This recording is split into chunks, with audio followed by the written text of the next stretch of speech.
Merci Gérard pour ce beau morceau d'orgue. Ça fait du bien. J'imaginais toute la puissance de Dieu. Je ne sais pas ce que vous avez imaginé en écoutant cette musique. Ce Dieu, principalement comme de l'Ancien Testament, qui arrive avec ses chars et qui gagne des victoires contre tous ceux et ceux qui veulent lutter contre lui. C'est un Dieu puissant, la majesté, la puissance, la création de Dieu, Dieu créateur. Un Dieu qui... ça fait du bien de se rappeler que Dieu est puissant, puis en même temps, ce Dieu qui est Père, qui nous donne toute sa tendresse et qui n'oublie jamais l'amour qu'il a pour nous. Voilà, c'est un Dieu qui est en même temps tout puissant et tout humble. Merci Gérard, ça fait du bien. Alors à nous tous, ce Dieu qui est Père, Fils et Saint-Esprit nous donne la grâce, nous donne la paix. Et ce Dieu, l'Esprit Saint, nous rassemble, ouvre nos cœurs, nous unit avec tous ceux et ceux qui sont déjà rassemblés ce matin, toute l'Église, dans le monde entier. Il y en a déjà des millions qui ont déjà célébré le Seigneur, aux Philippines, en Asie, en Chine, dans des églises de maison, dans des lieux persécutés. Ils ont célébré le Christ déjà depuis, pendant que nous on dormait, d'autres priaient pour nous, pour toi. Ça fait du bien. C'est ça la communion de l'Église universelle, la communion des saints. Voilà, c'est aussi ça la communion des saints. Quand vous dites la confession de foi, je crois à la communion des saints, ben c'est toutes celles et ceux qui dans le monde entier célèbrent continuellement et adorent notre Dieu. C'est beau? Voilà, il le mérite. Voilà. Nous allons continuer nous allons continuer à apprendre l'histoire de Moïse. On avait vu l'épisode numéro 1 la semaine dernière. Maintenant, il y a l'épisode numéro 2. Il n'y en aura pas un troisième. Peut-être, on reverra. En tout cas, voilà. Lorsque Moïse conduit le troupeau de son beau-père, il pénètre au plus profond d'un désert jusqu'à la montagne de Dieu, l'Horeb. Un buisson attire son regard, il est en feu, et pour s'en approcher, Moïse doit se déchausser. Dieu dit « Ôte tes sandales, car tu es sur une terre sainte. » Enlève tes babouches. Ôte tes sandales. Il ne peut entendre la voix de Dieu que les pieds nus, en signe d'humilité. Ce n'est pas la géographie qui fait la sainteté d'un lieu, mais la parole de Dieu. Puisque ce matin, nous allons ouvrir la Bible, nous sommes sur une terre sainte. Dès que vous ouvrez votre Bible, vous êtes sur une terre sainte. Nous devons ôter nos sandales. Alors, on va se présenter devant Dieu et prier ensemble. Prions ensemble. Seigneur notre Dieu et notre Père, nous voulons être devant toi en toute humilité, les pieds nus et les mains ouvertes. Aide-nous à prendre conscience que tu es au milieu de nous. Toi qui as parlé dans un simple buisson, tu nous appelles au-delà de nos épines et tu nous rejoins au cœur de notre vie, au creux de nos soucis. Seigneur, merci parce que tu parles par ta parole, qu'elle puisse nous guider ce matin, qu'elle puisse nous éclairer, nous transformer et nous réchauffer. Au nom de Christ, nous te prions. Amen. Et je vous invite à prendre le premier chant, le 219.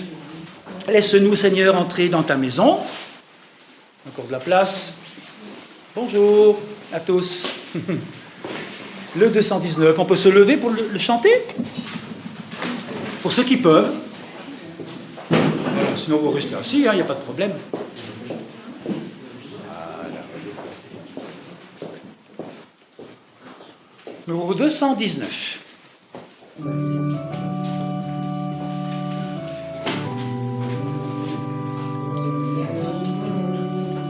C'est la vitesse numéro 2.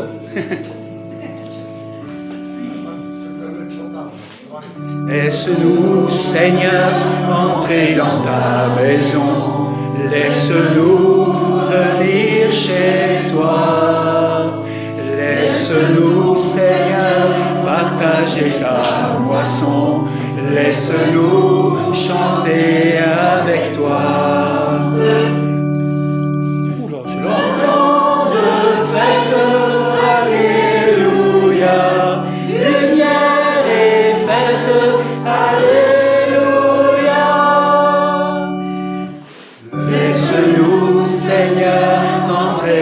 ta maison, laisse-nous venir chez toi. Laisse-nous, Seigneur, partager ta moisson, laisse-nous chanter avec toi.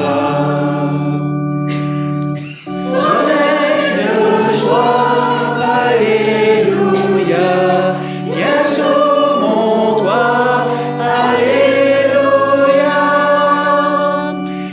Laisse-nous, Seigneur, entrer dans ta maison, laisse-nous venir chez toi. Laisse-nous, Seigneur, partager ta moisson. Laisse-nous chanter avec toi. Vivons ensemble, alléluia. Dieu nous rassemble, alléluia. Laisse-nous, Seigneur, entrer dans ta maison. Laisse-nous venir chez toi. Laisse-nous, Seigneur, partager ta moisson. Laisse-nous chanter avec toi. Le quatrième. L'homme est sauvé, alléluia. Ressuscité, alléluia. Laisse-nous, Seigneur, entrer dans ta maison. Laisse-nous venir chez toi. Laisse-nous, Seigneur, partager ta moisson. Laisse-nous chanter avec toi. Laisse-nous, Seigneur, partager la moisson. Ah, je me dis, c'est magnifique, on est tous ensemble pour... et bien sûr qu'il nous laisse entrer dans sa maison. Alléluia, vous êtes d'accord, hein? Ouais. Alors, le psaume 86, il y a quelques versets. Incline ton oreille, Éternel, réponds-moi, car je suis humilié et je me sens bien pauvre. Conserve-moi la vie, car je suis ton ami. Sauve ton serviteur qui se confie en toi. Pitié pour moi, Seigneur, je crie vers toi sans cesse. Rends la vie et la joie à celui qui te sert, car c'est vers toi, Seigneur, que s'élève mon âme. Car tu es bon et prêt à pardonner, tu es riche d'amour pour tous ceux qui t'appellent. Exauce ma prière, Seigneur, écoute-moi. Entends ma voix plaintive, mes accents suppliants. Au jour de ma détresse, c'est vers toi que je crie, car tu sais me répondre. Tu m'exauces, ô mon Maître. Amen.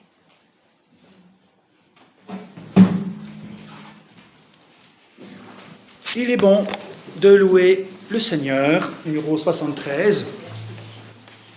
Voilà. C'est mieux quand on chante debout, peut-être. Voilà. Il y a 3 strophes, et puis il y a Laïlaï à la fin. Alors je vous propose de entrecouper chaque strophe avec le Laïlaï au milieu. Comme ça, de entrecouper chaque fois, pour qu'on puisse louer le Seigneur. Il est bon de louer le Seigneur et de chanter le nom du Dieu le plus haut, de proclamer sa fidélité pendant les jours, pendant les...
David, dans ce psaume 86, nous te louons, Père, car tu es un Dieu clément, plein de miséricorde et lent à la colère.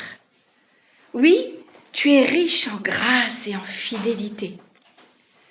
Pendant ces temps de culte, tu nous enseignes à marcher dans tes voies. Nous sommes attentifs à ton enseignement. Nous chantons tes louanges. Nous voulons honorer ton saint nom. Gloire à toi, Père éternel. Vois tes enfants rassemblés pour te louer et t'adorer ensemble et unis. Amen. Amen.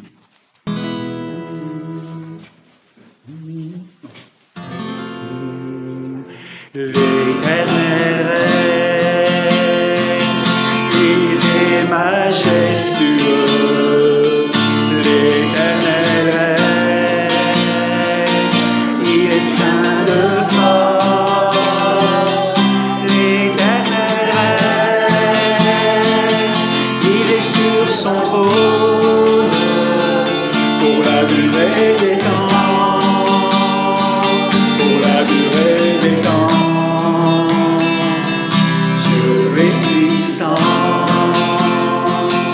Dans les lieux célestes, ses témoignages sont véritables. La sainteté, combien à sa maison,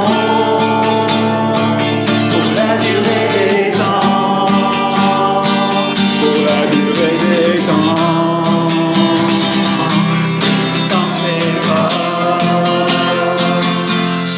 Dans son temple, devant sa face, tout est splendeur, famille des peuples, rendez gloire pour la durée des temps,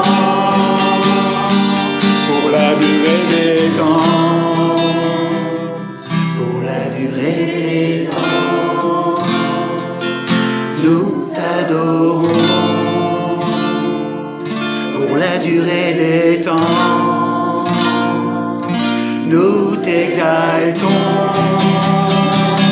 car tu es grand et digne de louange. Éternel, tu as fait les cieux.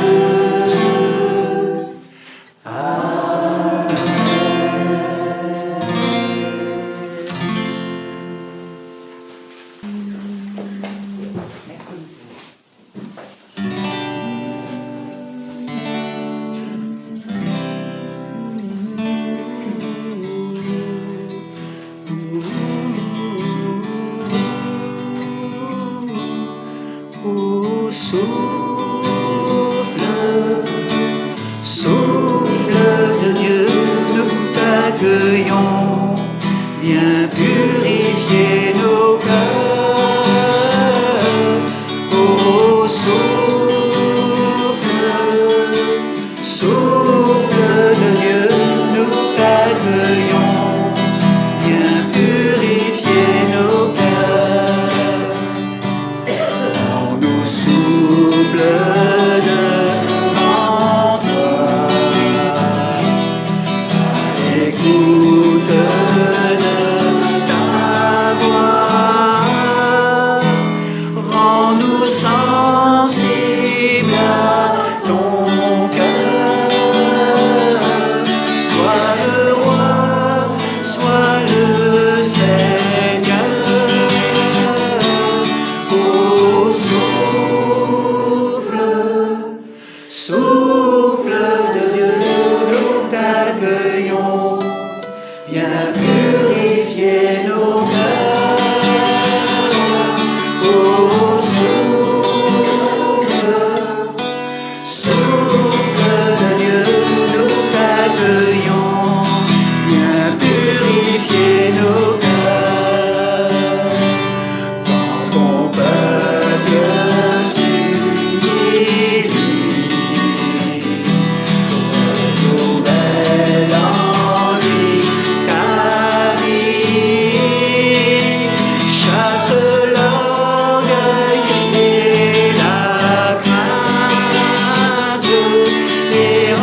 au cœur.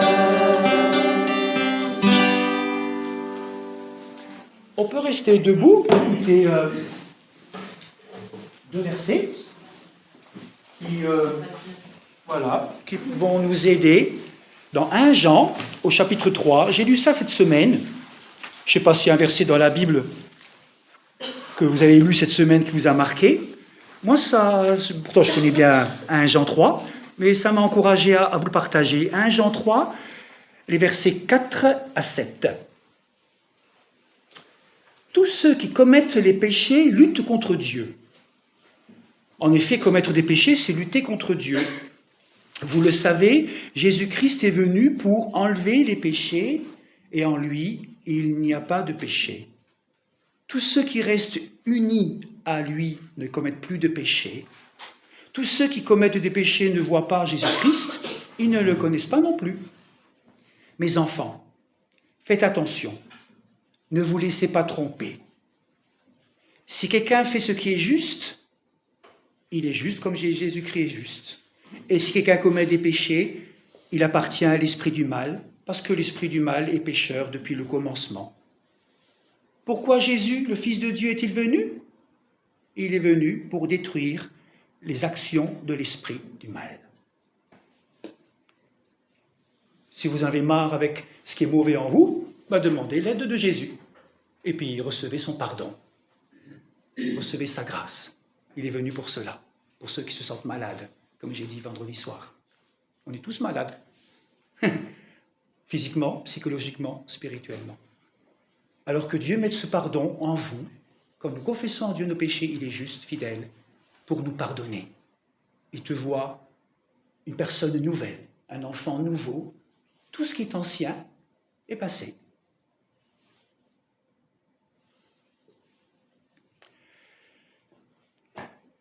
On va prendre le 129 dans vos livrets. Je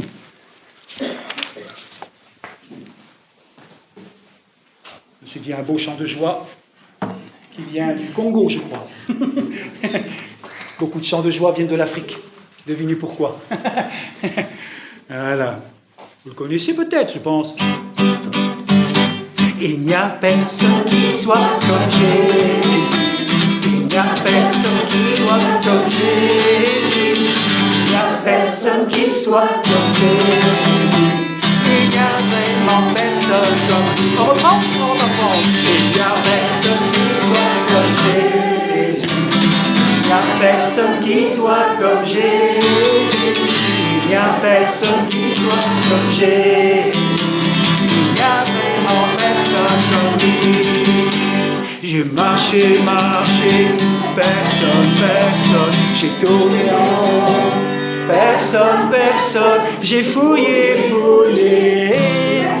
personne, j'ai pu, il n'y a vraiment personne comme lui, il n'y a personne qui soit comme Jésus, il n'y a personne qui soit comme Jésus, il n'y a personne qui soit comme Jésus, il n'y a vraiment personne comme lui.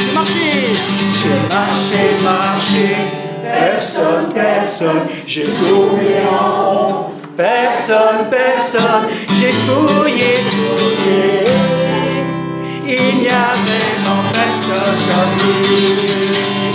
Il n'y a personne qui soit comme Jésus, il n'y a personne qui soit comme Jésus, il n'y a personne qui soit comme Jésus, il n'y a vraiment personne comme lui. Amen.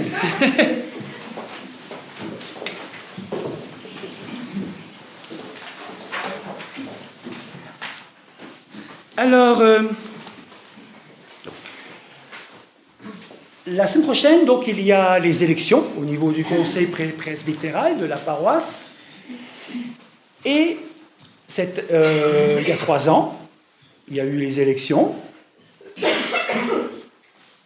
Tous les 3 ans, la moitié du conseil est renouvelée. Cette année, donc, il y a Astrid, Thierry, qui était là pendant 6 ans, voilà, et qui souhaite continuer. Pendant 6 ans, à côté d'elle, il y a eu Erwin et Odette. Et puis, ils se sont dit tous les deux, on va laisser un peu la place, voilà, stop. Erwin, il fait une main comme ça, c'est-à-dire stop, aux jeunes. Donc, tous ceux qui sont un tout petit peu plus jeunes qu'Erwin, voilà. Et donc, Odette et Erwin arrêtent leur mandat au bout de 6 ans. Et donc, il y a Barbara et Manu qui se proposent de pouvoir voilà, être présents au niveau du conseil. Alors, comme dimanche, il va y avoir les votes, je leur ai dit, ça serait bien qu'ils puissent se présenter. Et puis, pendant quelques minutes, le temps qu'ils le souhaitent, pour que vous puissiez savoir qui ils sont. Et puis, si vous voulez vous voter pour eux ou pas. Mais bon, voilà. Alors, on se réjouit, l'Église se réjouit de pouvoir voir comment des personnes se laissent toucher par la grâce de Dieu, et puis se transformer, et puis se mettre en avant pour continuer, pour marcher à sa suite. Chacun a son rôle ici. Voilà. Je vais laisser la parole à Manu. Allez, d'un air de dire, on va au combat. Tu vas aller au combat, c'est ça? T'as pas le choix? Je te force pas. Non, ça va bien. Tu es libre. C'est sûr. Oui, mais je m'appelle pas Max, hein. Moi c'est Manu. J'ai dit Max? Non. Il est libre, Max. Voilà. Vas-y, Manu, présente-toi. Bonjour à tous. Parle fort. Je pense qu'on se connaît un petit peu déjà. Je suis chrétien depuis ma toute tendre enfance. Voilà, c'est ça mon contexte. Et chrétien, dans la Bible, il y a des généalogies, c'est comme ça qu'on présente les gens. Alors je vais vous parler un petit peu de ma famille pour que vous puissiez situer un petit peu d'où je viens. Alors ma famille est venue dans cette belle région, avec mes grands-parents et mes arrière-grands-parents, pour la beauté de ses lacs, de ses rivières et son climat doux et arrangeant. Voilà. Il y a l'humour. Non, donc la famille est venue ici pour l'usine et la mine. Voilà. Ma grand-mère avait une fratrie de 9 enfants, si je me souviens bien. Mon père avait des frères, des sœurs, des cousins, des cousines. Et une de ses cousines, je pense que vous la connaissez, c'est Marlène Roffet. Voilà. Donc on était dans la région ici. Avec la grand-mère, les parents, on allait à la paroisse protestante à Knutange. C'est ça. Et ensuite, on est allé à l'église mère à Metz. C'est là où j'allais aussi au groupe de jeunes de Metz-Amnéville. Par la suite, ça faisait un petit peu loin. Et d'amitié en amitié, j'ai rejoint le groupe de jeunes de Thionville-Fontois, où il y avait les Schweitzer, les Cambrai, la famille Péter, que vous connaissez aussi, certainement. Voilà. Donc c'est de là où je viens. C'est de là où je connais certaines personnes d'ici. C'est là où j'ai rencontré aussi les Weber. Et on s'entendait bien avec les Weber parce qu'on aimait bien tout ce qui était technologie. On s'entendait bien aussi avec un Jérémy du côté de Nancy, comme ça. Son oncle, il s'appelait Daniel Reist. Donc, voilà. Donc avec les Weber, le Jérémy, etc., on a fait de l'informatique ou des choses comme ça, nos métiers. Donc je travaille un petit peu là-dedans. Voilà, c'est un petit peu pour me situer au niveau socio-culturel. Ensuite, là vous voyez toute mon adolescence. À l'adolescence, les études aidant, je suis allé fréquenter des églises là où les études et le travail m'emmenaient. Donc j'étais un petit peu en Belgique, en Allemagne, et voilà. Et donc là, on est de retour dans la région. Et puis on a fait un petit tour à Amnéville. Et puis on revient aux racines ici. Voilà. Voilà. Si vous avez des questions.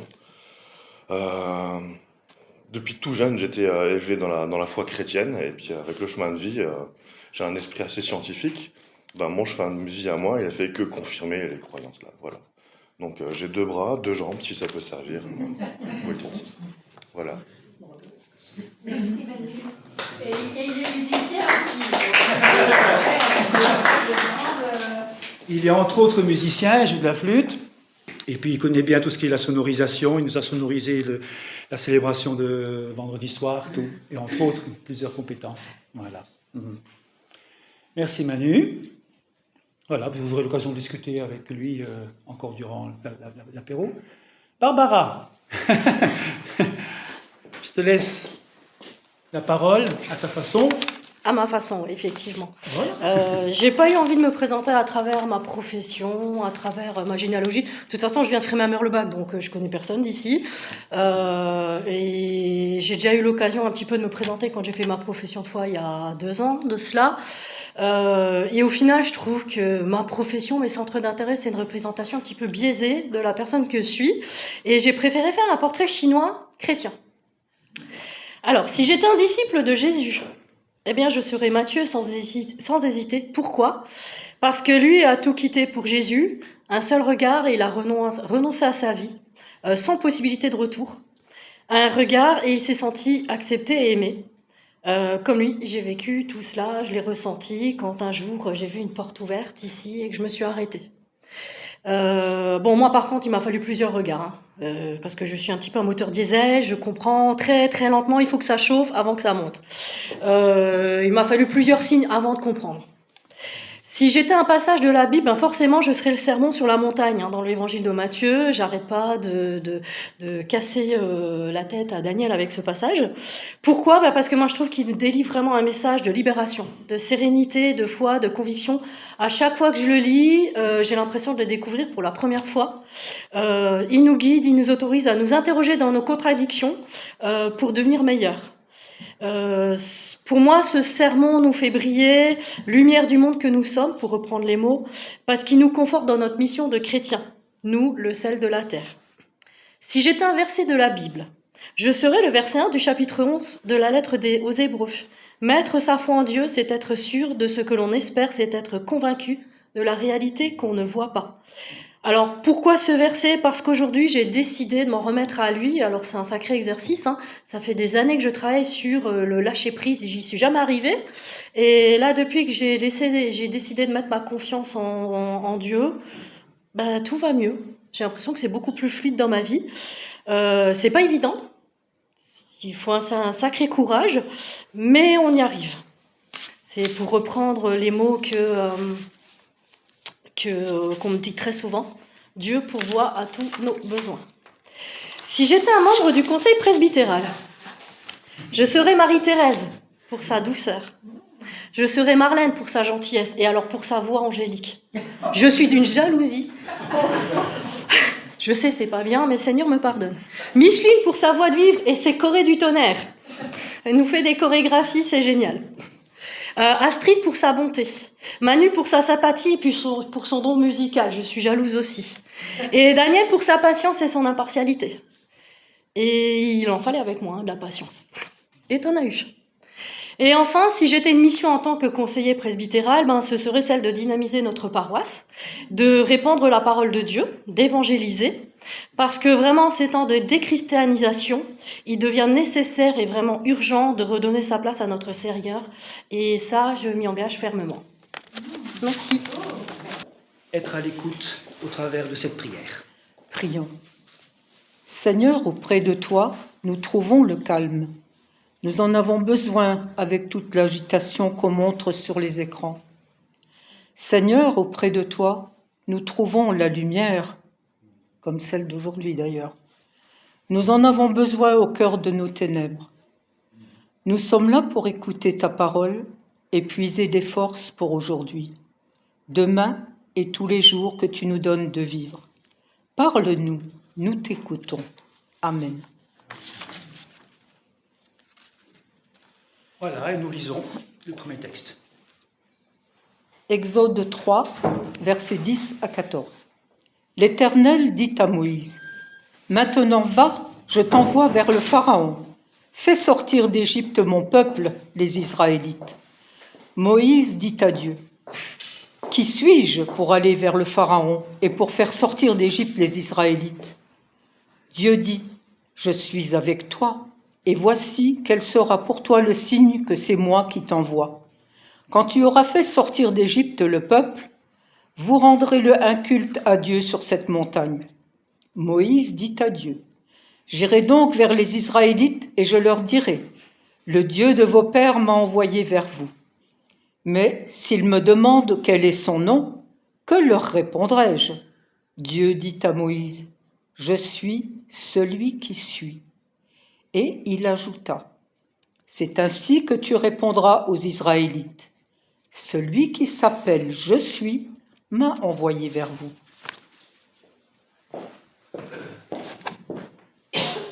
Alors, je ne vais pas faire une interrogation comme quelqu'un qui est prof ici pourrait le faire demain. Je vais simplement rappeler quelques points. Peut-être que certains ont déjà vu l'épisode 1 de dimanche dernier. Je l'ai envoyé sur Internet hier. Il y a déjà eu une cinquantaine ou une centaine de vues. C'est super. Dans le monde entier, on regarde Moïse. Eh bien, on écoute. Alors, l'épisode 1 est sur Internet, si vous voulez en savoir plus. Voilà, vous demandez à votre fille, à vos enfants, vos petits-enfants ou à vous-même de pouvoir voir. Alors, j'avais intitulé, vous vous souvenez, comment j'avais commencé le message dimanche dernier par une question. Avez-vous le syndrome de l'imposteur? Voilà, là qui sont jeunes et qui se rappellent. Avez-vous le syndrome de l'imposteur?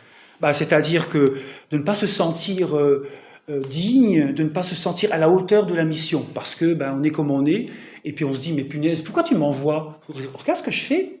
Est-ce que je suis vraiment à la hauteur? Est-ce que je ne suis pas un imposteur par rapport à ce que tu attends de moi et ce que je devrais faire par rapport à ma vie de tous les jours? Et voilà, est-ce qu'on n'a pas ce syndrome de l'imposteur? Est-ce qu'on ne se sent pas indigne de la mission? Moi, je me sens des fois indigne de cette mission.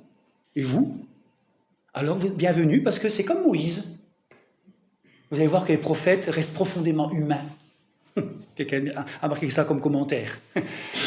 Les prophètes restent profondément humains. Même Moïse. Donc ça peut vous... Oui, mais se transformer quand même, Alors, heureusement. au fur et à mesure. Vous vous demandez peut-être, qui suis-je pour être témoin de Jésus auprès de mes collègues de travail, dans ma famille? Moïse aussi a connu tout cela. On voit dans Exode 3, Dieu dit à Moïse, « Maintenant va, je t'envoie vers le Pharaon. » Je t'envoie. Où? Fais sortir d'Égypte mon peuple, les Israélites. Et Moïse dit à Dieu, mais qui suis-je pour aller vers le Pharaon, pour faire sortir les Égyptes, pour faire sortir d'Égypte les Israélites? Et j'avais évoqué ce premier point. Moïse, son problème, c'est qu'il regarde à lui-même. Il regarde à sa situation. Il regarde à ses faiblesses. Qui suis-je? Puis je papa, puis j'ai pas le temps, puis je ne peux pas. Voilà. Et Dieu va lui montrer que sa faiblesse n'est pas un obstacle, mais une opportunité qu'il va utiliser pour manifester sa gloire. Lui qui était un prince d'Égypte, lui qui a tué un de ses frères hébreux, Moïse qui s'enfuit. Il a tué l'Égyptien. Oui. Il a sauvé les Hébreux. Il s'enfuit un homme, il y a un homme exilé, déraciné, un homme brisé dans son identité, et en plus il est un simple berger, alors qu'il était prince d'Égypte, avant, et ce n'est pas son propre troupeau, c'est le troupeau de son beau-père.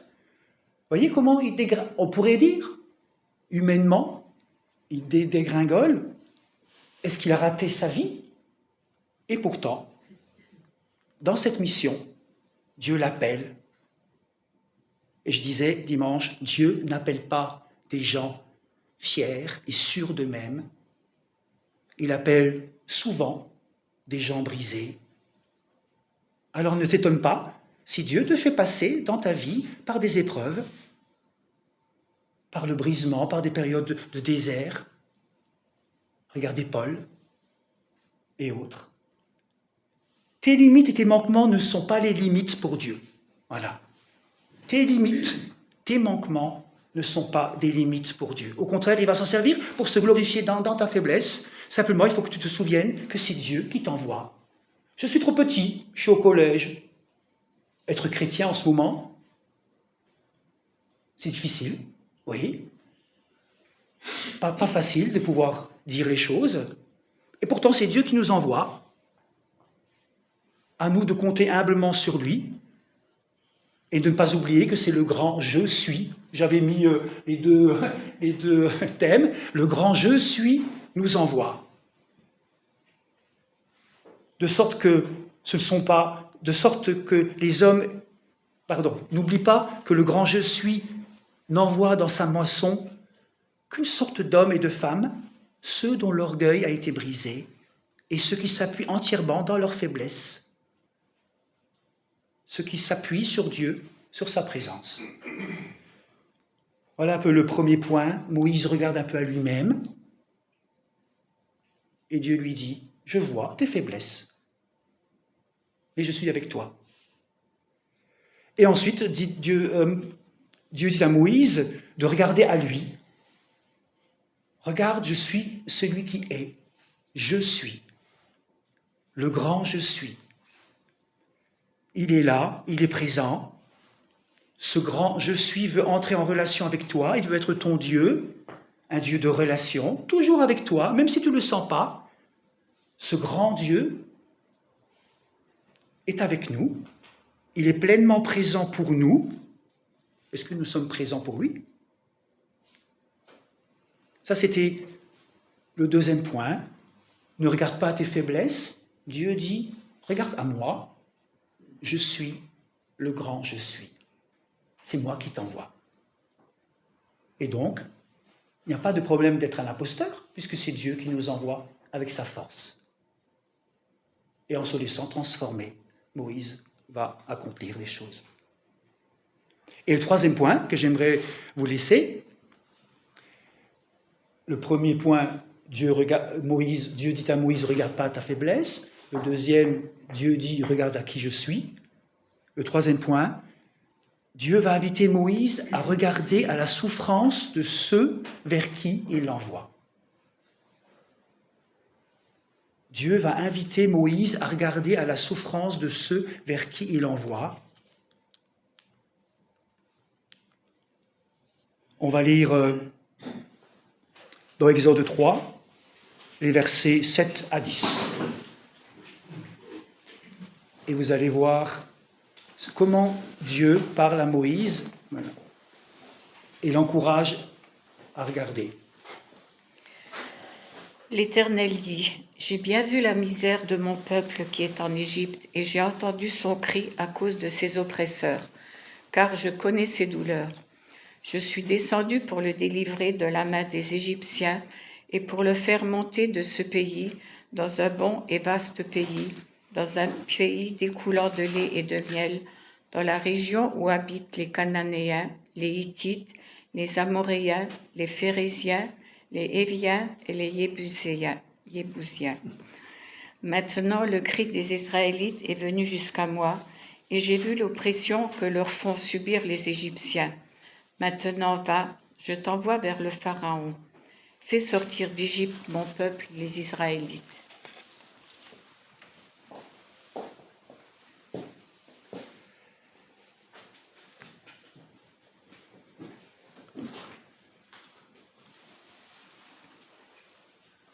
Au jour de Moïse, Dieu n'a pas été insensible à la souffrance de son peuple, et il est le même aujourd'hui. Il n'est pas insensible à la souffrance des humains. Comme Jésus, à la vue des foules, il fut ému de compassion pour cette foule parce qu'elle était languissante et abattue comme des brebis qui n'ont pas de berger. Jésus était remué intérieurement, retourné intérieurement par la souffrance des gens qu'il voyait. Et c'est alors qu'il envoie les 12 en mission pour annoncer la bonne nouvelle, chasser les démons, guérir les malades. Il les envoie avec son autorité et sa puissance. Quelle leçon pour nous retenir de cette mission de Moïse? Dieu connaît les douleurs, l'oppression, l'esclavage, la misère de ceux qui se perdent loin de lui. Et il est descendu en Jésus pour délivrer les humains, les faire entrer dans la vie du royaume. Mais nous, est-ce que nous entendons le cri de ces hommes et ces femmes qui passent par l'oppression, l'esclavage, la misère? Comme Dieu voit, j'ai vu, j'ai entendu. Je me pose la question, pour moi aussi, est-ce que mes yeux, mes oreilles sont ouverts à celles et ceux qui passent par l'esclavage, la misère, l'oppression? Est-ce que nous voyons tous ceux qui sont dans l'oppression, qui sont esclaves du mal, esclaves de Satan? Moïse a libéré les Israélites de l'Égypte. Dieu veut aussi t'utiliser pour libérer les captifs. Oui. Pas seulement Moïse. Le grand je suis nous envoie en mission. Il est ce Dieu missionnaire. La mission de Dieu repose sur le cœur de Dieu. Dieu est ému de compassion devant la souffrance de ses créatures. C'est celui qui est le grand je suis qui nous dit maintenant, va, je t'envoie. C'est aujourd'hui le jour de la mission. Jésus revient bientôt. Soyons donc prêts à témoigner de notre espérance.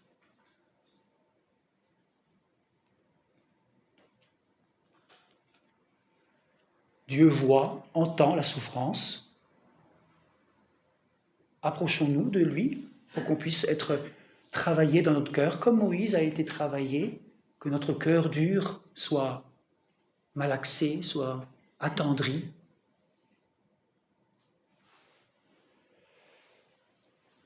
As-tu parfois dans ta vie de serviteur ou de servante de Dieu le syndrome de l'imposteur ? Moïse disait avoir des lèvres malhabiles. Il s'est même débattu avec Dieu pour ne pas aller lui-même auprès du peuple. Il a dit « Envoie plutôt à Aaron. Moi, je ne sais pas trop parler. J'ai des difficultés à parler. Envoie plutôt mon frère pour me servir de bouche. » Et voilà ce que va dire Dieu dans Exode 4. Il y a quelqu'un qui peut lire Exode 4, c'est versets 10 à 16. Moïse dit à l'Éternel, « Ah, Seigneur, moi je ne suis pas un homme qui ait la parole facile, et ce n'est ni d'hier, ni même d'avant-hier, ni même depuis que tu parles à ton serviteur, car moi j'ai la bouche et la langue pesante. » L'Éternel lui dit, « Qui a donné une bouche à l'être humain? Et qui rend muet ou sourd, voyant ou aveugle? N'est-ce pas moi l'Éternel? Va donc maintenant, c'est moi qui suis avec ta bouche, et je t'enseignerai ce que tu auras à dire. » Moïse dit, « Ah Seigneur, envoie qui tu voudras envoyer. » Alors la colère de l'Éternel s'enflamma contre Moïse, et il dit, « N'y a-t-il pas ton frère Aaron le Lévite? Je sais qu'il parlera facilement. D'ailleurs, le voici lui-même qui vient à ta rencontre. Quand il te verra, il se réjouira de tout cœur. Tu lui parleras et tu mettras ses paroles dans sa bouche. Et moi, je serai avec ta bouche et avec sa bouche, et je vous enseignerai ce que vous aurez à faire. Il parlera pour toi au peuple, il te servira de bouche, et tu tiendras pour lui la place de Dieu.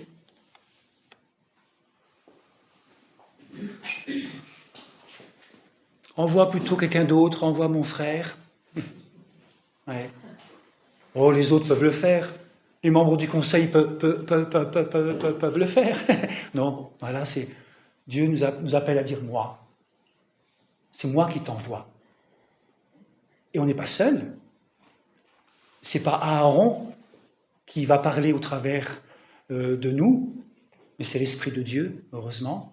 L'Esprit de Dieu nous est donné pour pouvoir communiquer cette bonne nouvelle, se laisser porter. Ne soyons pas inquiets. Jésus dira, ne vous inquiétez ni de la manière dont vous parlerez, ni de ce que vous aurez à dire. Ce que vous aurez à dire vous sera donné à l'heure même, car ce n'est pas vous qui parlerez, c'est l'Esprit de votre Père qui parlera en vous. Matthieu 10. Voyez ? Il a tout prévu, Dieu. Les excuses que l'on a. Ouais. Alors, si nous ne nous sentons peut-être pas toujours à la hauteur d'être envoyés, Moïse avait 80 ans, à peu près. Donc, ceux qui ont moins de 80 ans, ça vous concerne. Puis ceux qui ont un petit peu plus, vous pouvez aussi être concernés. Donc, ce n'est pas que les jeunes. Dieu appelle à tout âge. Alors, laisse tes faiblesses auprès de Dieu. Laisse-les. Dieu va se servir de tes faiblesses. Écoutez, vous pouvez reprendre le culte de dimanche dernier où j'ai plus insisté sur ce point-là, comment Dieu utilise ce qu'on a vécu de difficile dans nos vies, nos souffrances, un divorce, une maladie, un caractère, une situation professionnelle difficile. Dieu va se servir de cela pour aider les autres. Ce que tu vis n'est pas un hasard. Dieu va s'en servir pour d'autres. Et puis, c'est le grand Je suis qui nous envoie, accompagné par l'Esprit Saint, auprès des enfants, des petits-enfants, pour être des témoins. Ils en ont besoin.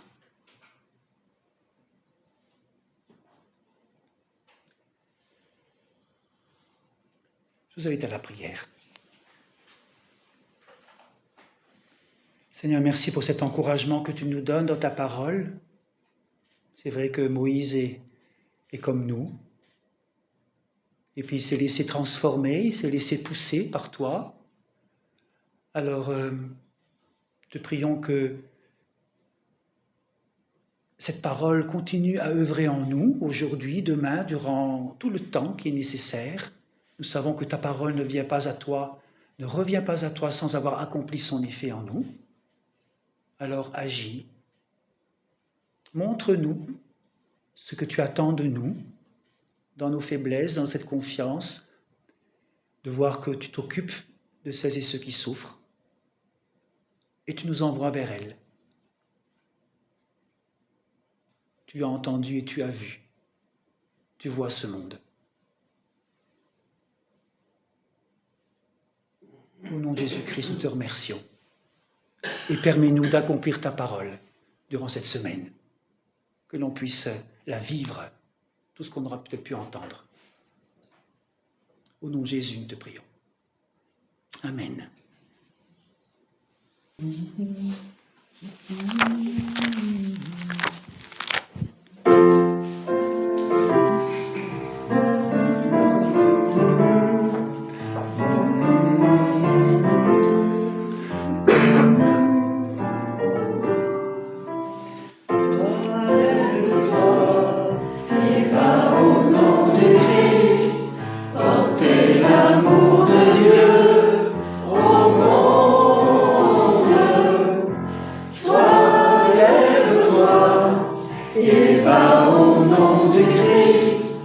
Portez l'amour de Dieu au monde.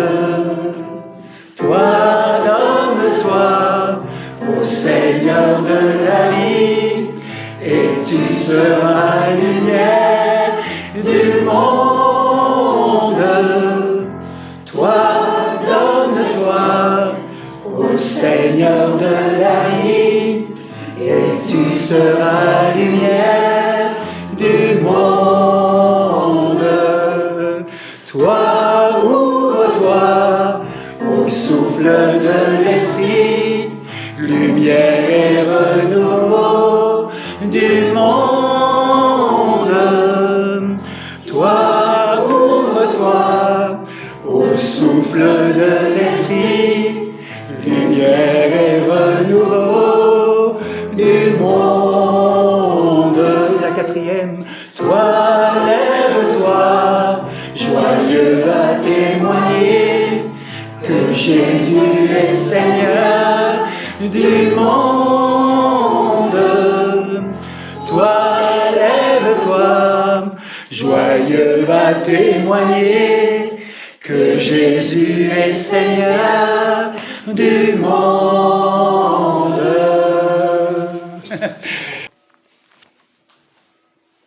Lorsque Dieu envoie Moïse pour libérer son peuple, Moïse essaye d'argumenter en conseillant à Dieu de trouver quelqu'un d'autre. Moïse lui dit « Mais qui suis-je pour aller vers Pharaon et faire sortir d'Égypte les fils d'Israël ?» Et Dieu lui répond « Je suis avec toi. » Un peu plus tard, Moïse insiste en expliquant à Dieu qu'il n'est pas un homme à la parole facile. Moïse dit « Je te prie Seigneur, je ne suis pas doué pour la parole, j'ai la bouche et la langue pesantes. » Mais Dieu ne s'arrête pas à ces détails et il lui répond « Va, maintenant, c'est moi qui suis ta bouche. Je t'enseignerai ce que tu as à dire. » Dieu nous envoie dans le monde pour être des témoins de son espérance par nos actes et nos paroles. À tous les bonnes et les mauvaises excuses que nous nous inventons pour ne pas obéir à son évangile, Dieu répond simplement « Va, va, je suis avec toi. » Que ce Dieu qui est Père, Fils et Saint-Esprit te bénisse, te garde. Va en paix. Amen.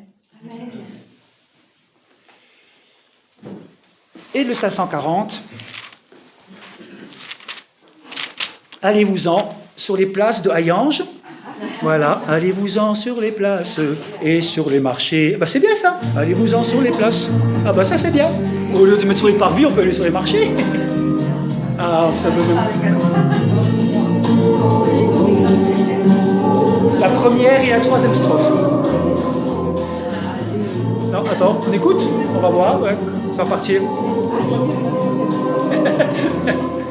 Allez-vous-en sur les places et sur les parvis. Allez-vous-en sur les places, y chercher les amis. Tous mes enfants de lumière qui vivent dans la nuit, tous les enfants de mon Père, séparés de lui, allez-vous-en sur les places et soyez les témoins chaque jour.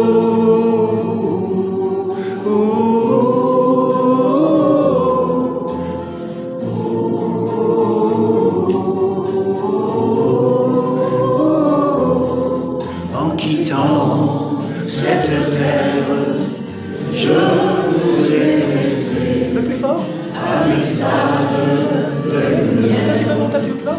Quand avez-vous fait quand je vois aujourd'hui mes enfants révoltés, aigris et douloureux d'avoir pleuré.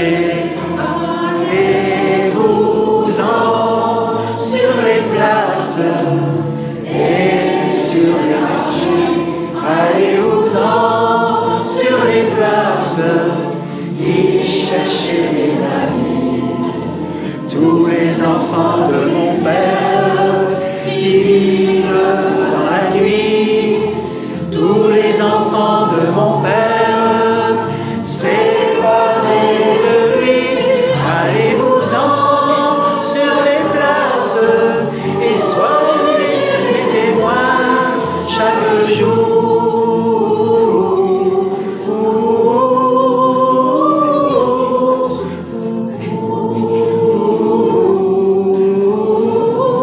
La troisième strophe.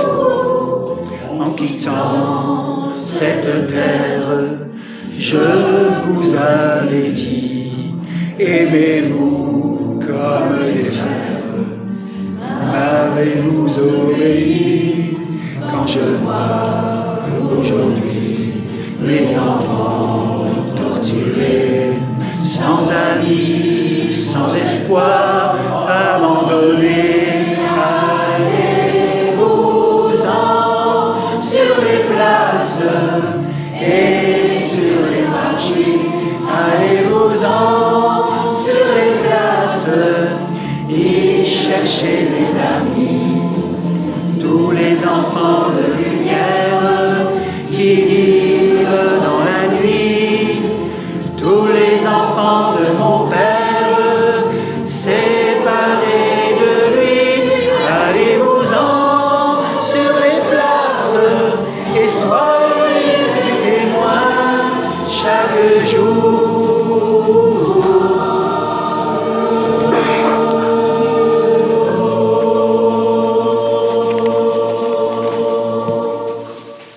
Belle chorale. Bon dimanche, allez-vous-en et vous revenez dimanche prochain, n'oubliez pas.